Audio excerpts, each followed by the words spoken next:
एक समय की बात है। मालापुर नामक गांव में एक परिवार रहता था। उसमें एक बूढ़ा पिता और एक बूढ़ी माँ थी। उनका एक बड़ा बेटा कपिल और उसकी पत्नी सरोज थी। उसका एक बेटा था जिसका नाम संजू था। वो बहुत ही नालायक था। उनका एक छोटा बेटा दीपक और उसकी पत्नी सपना थी। उसके एक बेटा था जिसका नाम किशन था, जो बहुत ही समझदार और होशियार था। लेकिन उसे कोई भी प्यार नहीं करता था क्योंकि वो एक किन्नर था। उसके किन्नर होने की वजह से सब दीपक और सपना को भी उल्टा सीधा बोलते थे, जबकि सब लोग संजू को ही प्यार करते थे। किशन का एक दोस्त भी था जिसका नाम रवि था। वो किशन की प्रॉब्लम समझता था और हमेशा उसे समझाता रहता था कि तुम लोगों की बातों पर ध्यान मत दिया करो। लेकिन सभी लोग उससे नफरत करते थे क्योंकि वो लड़कियों की तरह रहता था। इसी वजह से सभी लोग उसका मजाक उड़ाते थे। वो अपने इस स्वभाव की वजह से बहुत परेशान रहता था। एक दिन की बात है। संजू किशन से कहता है, अरे ओए किशन, मेरे लिए खाना तो ला दे और मेरे कपड़े प्रेस कर दे। मेरा कमरा भी साफ कर देना। वैसे भी तुझे लड़कियों वाले काम करने में अच्छा लगता है। भैया, आप ऐसे क्यों बोल रहे हो? मैं भी तो लड़का हूँ, पर काम तो तेरे सारे लड़कियों वाले हैं। चल, जल्दी से मेरा काम कर और जा यहाँ से। किशन संजू का काम करके नहाने चला जाता है और नहाने के बाद उसका मन करता है कि वो सलवार सूट पहन ले और वो सलवार सूट पहनकर अच्छे से तैयार हो जाता है। तभी उसके दादा दादी किशन को आवाज लगाते हैं और कहते हैं, किशन, मेरा चश्मा तो लाना। अभी लाया दादाजी। ये क्या हाल बना रखा है? तू नहीं सुधरेगा। अभी तुझे लड़की बनवाता हूँ। और ये कहकर दादाजी किशन को मारने लगते हैं। दादाजी, मुझे मत मारो। मैंने क्या किया है? आप मुझे क्यों मार रहे हो? इस लड़के ने तो सारे मोहल्ले में हमारी नाक कटा रखी है। इसने तो हमें कहीं जाने लायक ही नहीं छोड़ा। सभी लोग यही कहते हैं। और तुम्हारी छोटी पोती किशन कैसी है? हाँ? दादाजी, मैं क्या करूं? मेरा मन करता है लड़की के जैसे रहने का। तेरा मन करता है? तूने तो हमें कहीं मुंह दिखाने लायक नहीं छोड़ा है। तेरे माँ बाप ने तुझे ज्यादा ही सर चढ़ा रखा है। और जाकर लड़के वाले कपड़े पहन कर आ। किशन रोते हुए अपने कमरे में जाकर लड़के के कपड़े पहन लेता है और अपनी माँ के पास जाता है।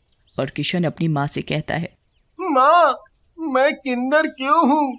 मैं एक किन्नर हूँ, इसीलिए कोई भी मुझे प्यार नहीं करता। दादा दादी भी मुझे प्यार नहीं करते। सब संजू भाई को ही प्यार करते हैं, मुझे कोई भी प्यार नहीं करता।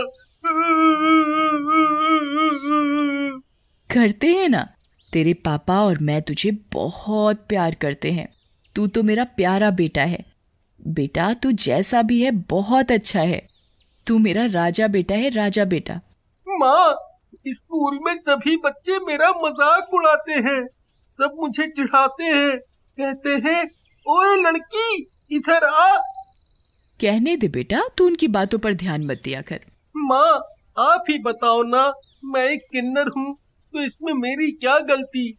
मेरा भी मन करता है कि मैं लड़कियों की तरह कपड़े पहनूं, लड़कियों की तरह सजूं संवरूं। बेटा, तेरा इसमें कोई दोष नहीं है, पर समाज लड़कों को लड़कियों की तरह बनकर रहने में गलत मानता है।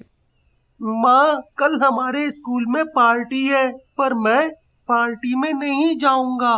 क्यों नहीं जाओगे? माँ, बच्चे मेरा मजाक उड़ाएंगे और बोलेंगे, आ गया लड़की। मैं नहीं जाऊंगा।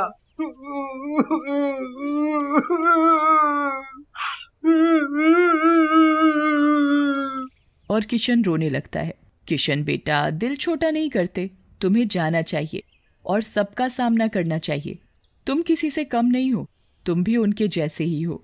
और किशन माँ की बात सुनकर कहता है, माँ, तुम कहती हो तो मैं चला जाऊंगा। और अगले दिन, अरे किशन, क्या बात है? आज तो तू एकदम हीरोइन की तरह चमक रहा है। लेकिन किशन स्कूल के बच्चों की बातों पर ध्यान नहीं देता और वहां से चला जाता है। तभी किशन का दोस्त रवि मिलता है। वह उससे कहता है, कैसे हो किशन? ठीक हूँ। और तुम बताओ कैसे हो? मैं भी ठीक हूँ। ये सब तो पागल हैं। तुम इनकी बातों पर ध्यान मत दिया करो।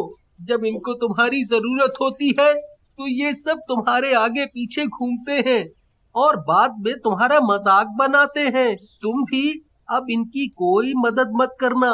कोई भी तुमसे चैप्टर समझाने या मैथ के प्रश्न पूछे तो मना कर देना। रवि, ऐसा नहीं कहते।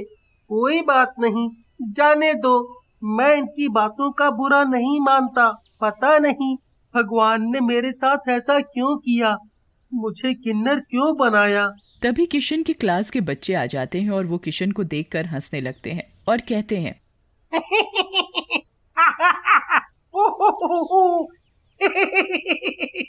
किशन, क्या बात है? आज पार्टी में तुम सूट पहनकर नहीं आए और लिपस्टिक भी नहीं लगाई है? और सब जोर जोर से हंसने लगते हैं। ये देख रवि सभी बच्चों को डांट कर चुप करता है और कहता है, तुम्हें इस तरह किशन का मजाक नहीं उड़ाना चाहिए। जब तुम्हें किशन से कुछ पूछना या समझना होता है तो किशन भाई बता दो। अब तुम उसका मजाक बना रहे हो, ये गलत है। इसमें किशन की क्या गलती है? वो भी हमारी ही तरह है। जाने दो रवि। ये कहकर किशन वहां से चला जाता है और वो एक नदी के किनारे जाकर रोने लगता है।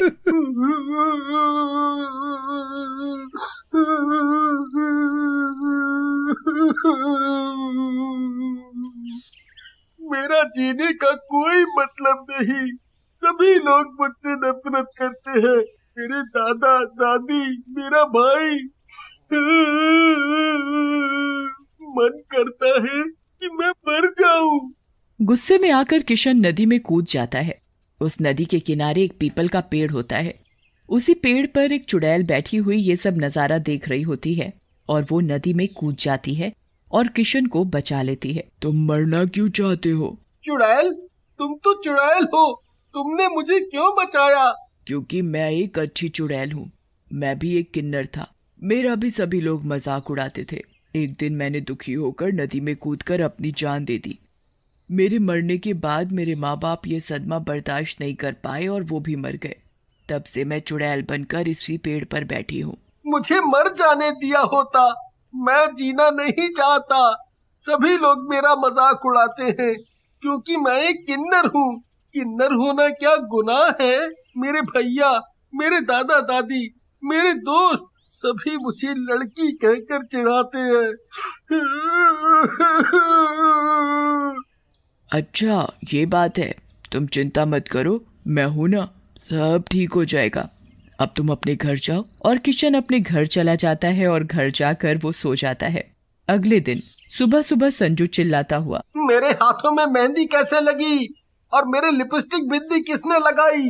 अरे संजू बेटा, ये तुमने अपना क्या हुलिया बना रखा है?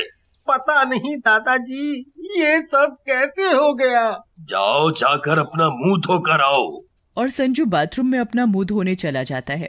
जब वो अपना मुंह धो रहा होता है तो पानी की जगह खून आने लगता है। लाइट अपने आप जलने बुझने लगती है। तभी आईने में उसे चुड़ैल नजर आती है और कहती है, आज मैं तुझे अच्छे से सजाऊंगी। तभी तुझे पता चलेगा कि किसी की भावनाओं के साथ खिलवाड़ नहीं करना चाहिए। चुड़ैल उसका ऐसा मेकअप करती है कि वो अपना चेहरा देखकर डर जाता है और वो बड़ी मुश्किल से अपना मेकअप उतारता है, पर हाथों की मेहंदी नहीं उतरती और उसे ऐसे ही स्कूल जाना पड़ता है। और स्कूल पहुंचकर, अरे संजू, तुम्हारी क्या शादी हो गई है जो तुमने अपने हाथों में मेहंदी लगा रखी है? स्कूल के सभी बच्चे जोर जोर से हंसने लगते हैं। ये भी किशन के जैसा बन गया है। सभी बच्चों को संजू का मजाक उड़ाता देख किशन सभी बच्चों को डांटता है। चुप करो तुम सब। अगर किसी ने मेरे भैया को कुछ भी बोला तो अच्छा नहीं होगा। किशन की बात सुनकर रवि संजू से कहता है, देखा, तुम हमेशा किशन का मजाक उड़ाते थे, आज उसने ही तुम्हारा साथ दिया। किशन भाई, मुझे माफ कर दो। मैं अब तुम्हें कभी भी गलत नहीं बोलूंगा। मुझे अपनी गलती का एहसास है। संजू किशन को अपने गले लगा लेता है और दोनों बहुत खुश होते हैं और हंसी खुशी अपने घर चले जाते हैं। घर पहुंचकर दोनों भाई आपस में खूब बातें करते हैं। उन्हें इस तरह आपस में प्यार से बातें करता देखकर किशन की माँ सपना बहुत खुश होती है। चलो अच्छा है, दोनों भाई आपस में प्यार से रहने लगे हैं। सब लोग रात का खाना खाकर सो जाते हैं। जब घर के सभी लोग सो रहे होते हैं तो चुड़ैल दादा दादी के कमरे में जाकर दादा को साड़ी पहना देती है और उनके माथे पर बिंदी लगा देती है और दादी को पैंट शर्ट पहना देती है। अगली सुबह जब दादा दादी सोकर उठते हैं तो अपने आप को ऐसा देख डर जाते हैं। अरे ये हमारे साथ क्या हो गया? ये किसने किया? मुझे औरतों जैसा किसने बना दिया और तुम्हें आदमी जैसा? तभी चुड़ैल आकर दादा दादी के पैरों में अपने जादू से घुंघरू बांध देती है और दादा दादी नाचने लगते हैं। उनके नाचने की आवाज सुनकर घर के सभी लोग इकट्ठा हो जाते हैं और पड़ोसी भी आ जाते हैं। वो देखते हैं कि दादा दादी किन्नरों की तरह नाच रहे हैं। ये सब देख सभी पड़ोसी दादा दादी का मजाक उड़ाते हैं। अरे मेरे तो पैर ही नहीं रुक रहे, मैं तो नाचते नाचते थक गया। कोई रोको, कुछ करो, ये क्या हो रहा है? तभी दादाजी के बालों में चुड़ैल गजरा लगाती है। ये देख दादाजी डर जाते हैं। चुड़ैल मुझे छोड़ो, मुझे छोड़ो। अब तुझे पता चलेगा कि तूने अपने ही पोते के साथ क्या किया है। तुझे एहसास भी है इस बच्चे के ऊपर क्या गुजरी होगी जब अपने ही मजाक बनाते हैं, साथ नहीं देते। मेरे दादा दादी को छोड़ दो, वो मेरे दादा दादी है। मैं उनके साथ ये सब होते नहीं देख सकता। देखा, ये तुम्हारा पोता आज तुम्हें ही बचा रहा है। हमें माफ कर दो। अब हम कभी भी किशन का मजाक नहीं उड़ाएंगे, उसकी भावनाओं की कदर करेंगे। दादा दादी और घर के सभी परिवार वाले किशन को गले लगा लेते हैं और किशन को खूब प्यार करते हैं। अगली सुबह, किशन स्कूल के लिए लेट हो रहा है, जल्दी करो। जी भैया। और दोनों साथ साथ स्कूल जाते हैं। स्कूल पहुंचकर संजू और किशन देखते हैं कि जो बच्चे किशन का मजाक उड़ाते थे वो सभी लड़कियों की तरह बने हुए हैं। अरे ये तुम्हें क्या हुआ? तुम लड़कियों की तरह क्यों बने हो? उन सबकी ये हालत चुड़ैल ने की होती है। ये सब मेरे दोस्त हैं, इन्हें ठीक कर दो। मुझे इनकी ये हालत देखकर अच्छा नहीं लग रहा। चुड़ैल सभी बच्चों के सामने आती है। देखा तुमने, तुम सभी किशन को लड़की कहकर चिढ़ाते थे, आज वो ही तुम्हारी मदद कर रहा है। स्कूल के बच्चे किशन से माफी मांगते हैं। हमें माफ कर दो, अब हम कभी भी तुम्हारा मजाक नहीं उड़ाएंगे। हमें पता चल गया कितनी तकलीफ होती है जब किसी लड़के को लड़की कहा जाता है। हम किसी भी किन्नर का मजाक नहीं उड़ाएंगे। सभी बच्चे किशन को गले लगाते हुए अपना दोस्त बना लेते हैं। ये सब देख चुड़ैल खुश होती है। चुड़ैल को भी एक नेक काम करने से मुक्ति मिल जाती है और वो आसमान में गायब हो जाती है।